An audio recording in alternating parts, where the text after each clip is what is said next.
Hello students, मैं दीपिका सरफराज, पंडित जवाहरलाल नेहरू कला एवं विज्ञान स्नातकोत्तर महाविद्यालय बेमेतरा में अतिथि सहायक प्राध्यापक के पद में पदस्थ हूँ। पिछले पार्ट में हमने देखा था रेगुलेशन ऑफ फेमा 1999 और उसके मैनेजमेंट को, तो ये उसका बचा हुआ पार्ट है जिसको हम कंटिन्यू करेंगे। तो चलिए स्टार्ट कर रहे हैं। विदेशी विनियम की वसूली एवं वापसी, यानी जो आप फॉरेन एक्सचेंज है उसकी वसूली या फिर उसको रिटर्न करेंगे तो क्या प्रावधान है उसके लिए। धारा 8 के अनुसार भारत के निवासी किसी व्यक्ति की यदि कोई विदेशी विनिमय बकाया हो अथवा अदत हो गई हो तो ऐसे व्यक्ति ऐसी विदेशी विनिमय की वसूली एवं वापसी के लिए सभी उचित कदम रिजर्व बैंक द्वारा निर्धारित अवधि में उठाएंगे। भाई, जो भारत का निवासी है उसके पास अगर कोई भी फॉरेन एक्सचेंज बकाया होगा, यानी उसका पेमेंट बचा होगा अथवा देना होगा या फिर हो गया होगा, तो ऐसे व्यक्ति क्या है, विदेशी नियम की वसूली यानी कलेक्शन या फिर रिटर्न, उसके लिए जो रिज़र्व बैंक ने निर्धारित अवधि रखी है उस ही अवधि में आपको वो सारे काम कंप्लीट करना है। नेक्स्ट है, कुछ मामलों में वसूली अथवा वापसी में छूट है। धारा 9 के अनुसार निम्न दिशाओं में धारा 4 एवं 8 के प्रावधान लागू नहीं होते। यानी धारा 4 हमने क्या देखा था, जो विदेशी विनिमय आदि को रखने पर जो प्रतिबंध था आरबीआई के द्वारा वो, और 8वां इससे पहले जो हमने जाना विदेशी विनिमय की वसूली एवं वापसी, ये इस प्रावधान में जो वसूली के लिए जो छूट मिल रही है उस प्रावधान में लागू नहीं होती है। रिजर्व बैंक द्वारा निर्धारित सीमा तक किसी व्यक्ति द्वारा विदेशी मुद्रा अथवा विदेशी सिक्कों को अपने अधिकार में रखना, यानी जब तक मतलब जो सीमा आरबीआई ने निर्धारित करके रखी उस सीमा से ज़्यादा आप मुद्रा या फिर सिक्के अपने पास नहीं रख सकते, आपके पास वो अधिकार नहीं है। अगला है, रिजर्व बैंक द्वारा निर्धारित सीमा तक व्यक्तियों अथवा व्यक्तियों के वर्ग द्वारा विदेशी विनिमय खाते का रखा जाना अथवा संचालन किया जाना, यानी जो रिज़र्व बैंक है उस निर्धारित सीमा तक वो व्यक्ति या फिर व्यक्तियों का वर्ग जो है वो विदेशी विनिमय खाते को क्या है, यूज़ कर सकता है, संचालित कर सकता है। अगला है, 8 जुलाई 1947 तक संग्रहित अथवा प्राप्त विदेशी विनिमय अथवा रिजर्व बैंक की सामान्य अथवा विशेष अनुमति से भारत के बाहर से उत्पन्न अथवा प्राप्त आय, यानी इसमें आपको छूट मिल सकती है जो 8 जुलाई 1947 तक प्राप्त हो गई हो या फिर संग्रहित यानी सेफ हो या सिक्योर्ड हो, तो उस विदेशी विनिमय में रिज़र्व बैंक क्या कर सकता है, सामान्य अथवा विशेष अनुमति से भारत के बाहर के उत्पन्न अथवा प्राप्त आय को रखने दे सकता है या वसूली करने दे सकता है। उपहार के रूप में प्राप्त विदेशी विनिमय, अगर आपको एज अ गिफ्ट वो प्राप्त हुआ है विदेशी विनिमय, तो उसमें भी आरबीआई का छूट है, आरबीआई ने और फॉरेन एक्सचेंज ने छूट दिया है। रोजगार, व्यवसाय, व्यापार, धंधा, सेवा, परिश्रम, उपहार या उत्तराधिकारी अथवा किसी अन्य वैध तरीके से प्राप्त विदेशी विनिमय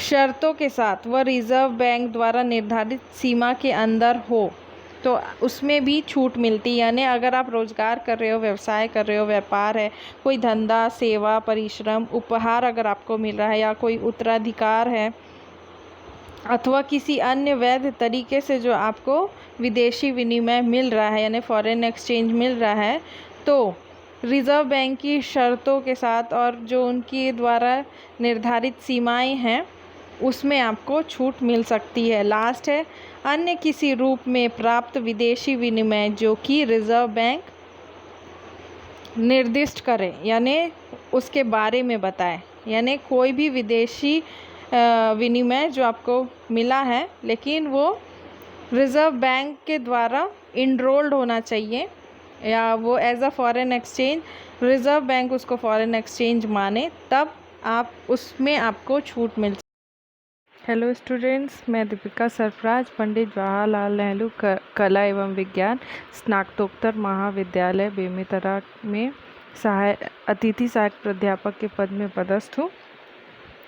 आज का हमारा टॉपिक है विदेशी विनिमय प्रबंध अधिनियम 2000 के या फिर 1999 के अधीन जो उल्लंघन और उस उल्लंघन के प्रति जो दंड दिया जाता है उसके बारे में हम जानेंगे।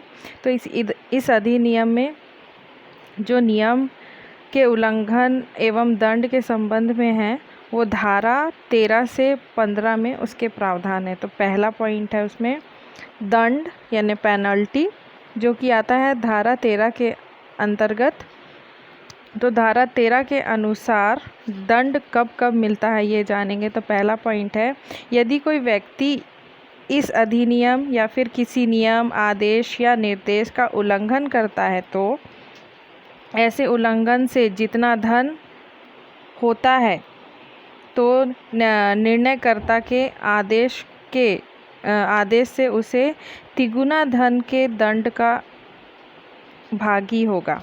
यानी जो व्यक्ति है, जो रूल्स बना है फॉरेन एक्सचेंज के लिए, उस रूल को या उसके लॉ को या फिर जो उसको आदेश दिया गया है या फिर जो उसको रिस्पॉन्सिबिलिटी निर्देश दी गई है उसको फॉलो नहीं करेगा, उसका उल्लंघन करेगा, तो जो उस उल्लंघन के लिए जो पेनल्टी या फिर जो धनराशि होती है उसका तिगुना आपको देना है एज अ पेनल्टीज़।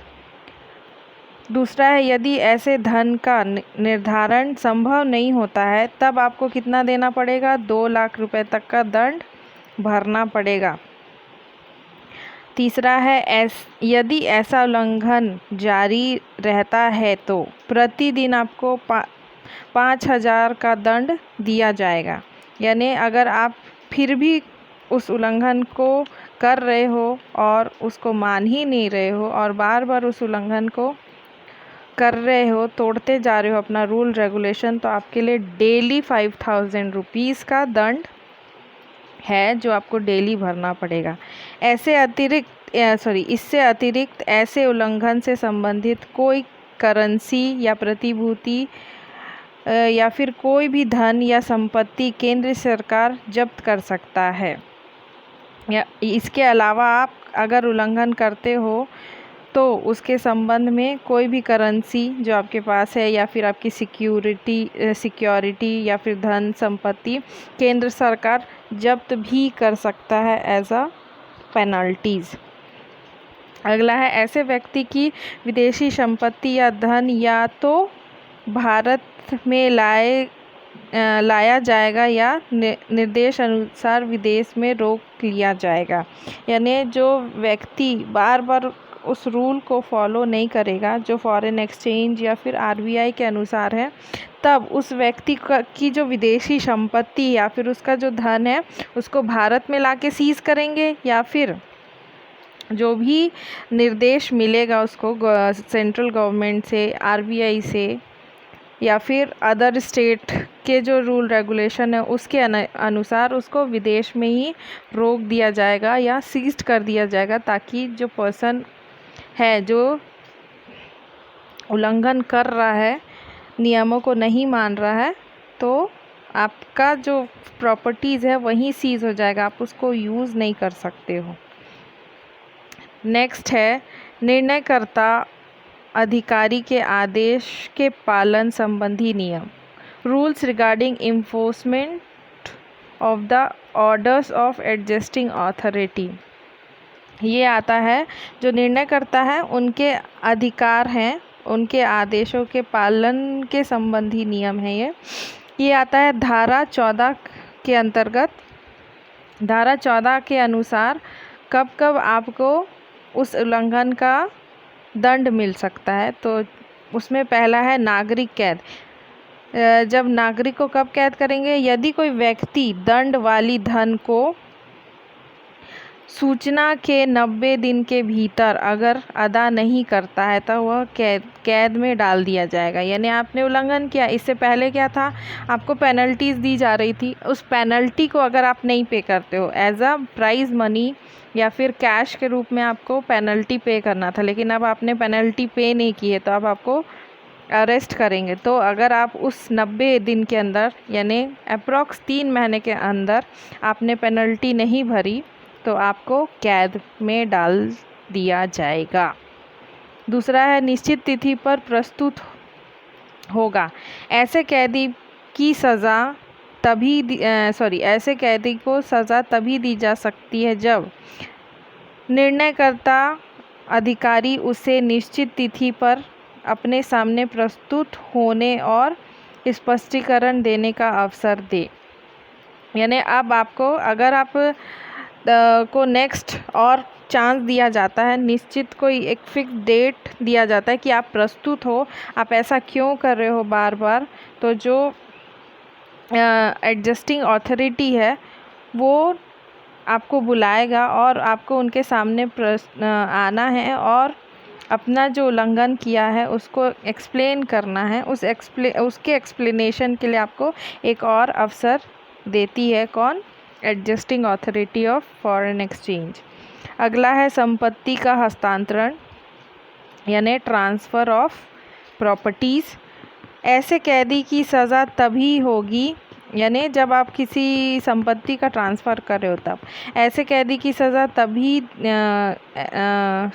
ऐसे कैदी को सज़ा तभी दी जा सकती है जब अर्थदंड में बाधा डालने के उद्देश्य से दोषी व्यक्ति ने बेनामी संपत्ति से अपनी संपत्ति को हस्तांतरित किया है या छिपाया है या कहीं हटा दिया है। अब आपको कब मतलब अपने प्रॉपर्टीज़ को कहीं आप ट्रांसफ़र कर रहे हो, छुपा रहे हो या फिर उसको एक्सप्लेन नहीं कर रहे हो उस बेनामी संपत्ति के बारे में, तब भी आपको क्या है, दंड दिया जा सकता है। ये भी क्या नियम है जिसको आपको पालन करना है।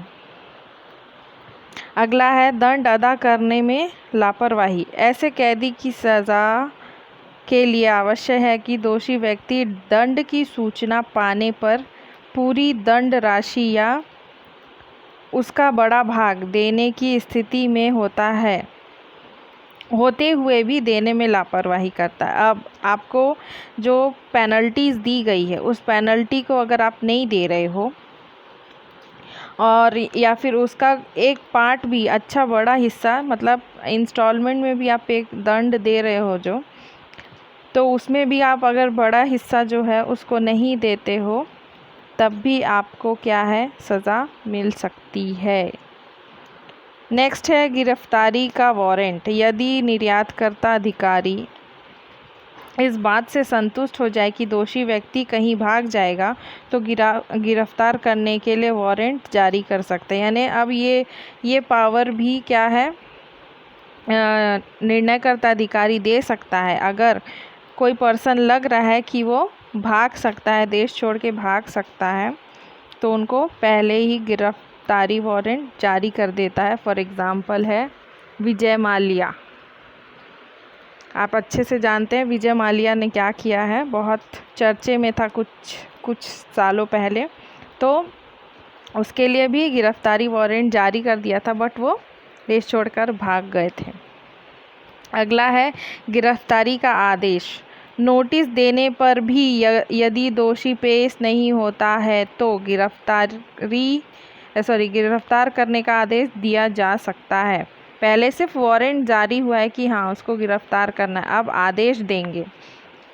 भाई नोटिस दिए हैं आपके लिए वारंट जारी हो चुका है फिर भी आप पेश नहीं हो रहे हो, सामने नहीं आ रहे हो, तो आपको अब आपके लिए आदेश आ जाएगा कि आपने गुनाह किया है, तो अब आपको गिरफ्तार करेंगे, उनके पास पावर है। नेक्स्ट है 24 घंटे के भीतर पेश, या फिर लास्ट वार्निंग, और 24 घंटे के भीतर आपको पेश होना है। ऐसे दोषी व्यक्ति को 24 घंटे के भीतर निर्णयकर्ता अधिकारी के सामने प्रस्तुत किया जाना अनिवार्य है, जो मामले की सुनवाई करेगा। जमानत देने पर उसे छोड़ा जा सकता है। यानी अगर आप 24 घंटे में निर्णयकर्ता अधिकारी के पास प्रेजेंट हो जाते हो, सामने प्रस्तुत हो जाते हो, तो आपको मामले की सुनवाई करके ज़मानत भी मिल सकती है, लेकिन आपको उसके लिए प्रेजेंट होना पड़ेगा इन 24 आवर्स। नेक्स्ट है संरक्षण में देने का आदेश, यानी आपको एक तरह से सेफ्टी दिया जाए।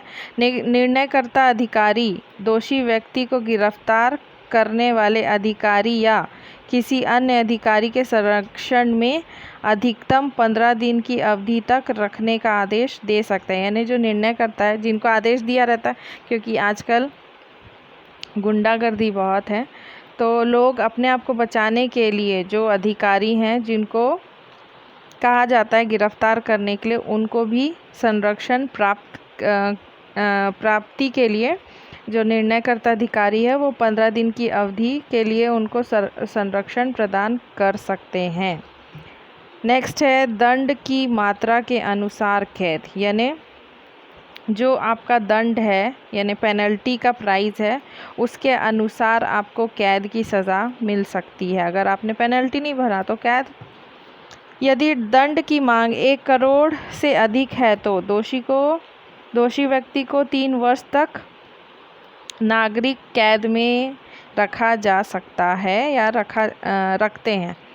या फिर अन्य मामले के लिए अगर 1 करोड़ से कम है तो आपको 6 महीने तक कैद में रखेंगे, उसके बाद रिलीज़ कर देंगे। तो डिपेंड करता है आपका दंड, पेनल्टी कितना है, कितने अमाउंट का है। नेक्स्ट मेन पॉइंट है नियम उल्लंघन को समाप्त करने का अधिकार, पावर टू कंपाउंड कंट्रोवेंशन, यानी अब नियम का जो उल्लंघन कर रहे हैं उसको समाप्त करने का अधिकार ये है।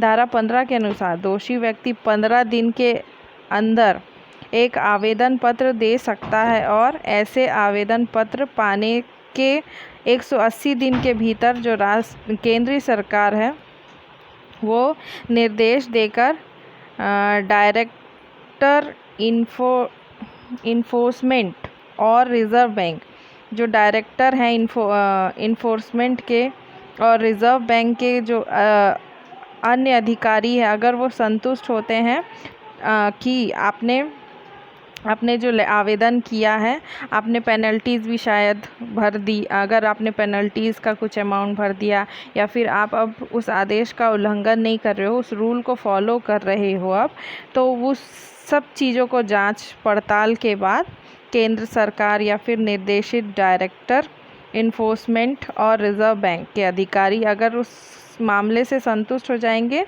तो उसको क्लोज़ भी कर दिया जाता है। Thank you. Be safe, be healthy.